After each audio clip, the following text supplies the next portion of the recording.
সূরা জিলজাল 4 নম্বর আয়াত। ইমাম সাহেবরা মাগরিবের প্রথম রাকাতে প্রায় সময় সূরাটা পড়ে দেখবেন, ইযা যুলজিলাতিল আরদু জিলজালাহা।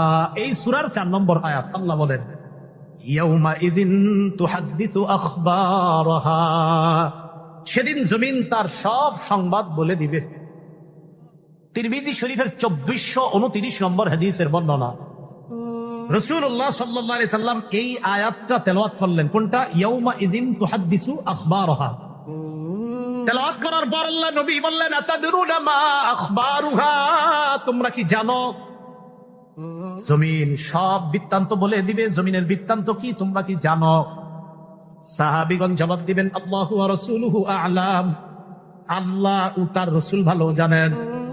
নবীজি বলেন, ফাইন্না আখবারাহা আন তাশহাদা আলা কুল্লি আবদিন আও আমাতিন বিমা আমিলা আলা যহরিহা আন তাকুলা আমিলা কাযা ওয়া কাযা ইয়াউমা কাযা ওয়া কাযা। নবী বলেন, জানো জমিন তার বৃত্তান্ত বর্ণনা করবে। এর মানে কি? সাহাবীরা কয়, আল্লাহ আপনার রাসূল ভালো জানেন।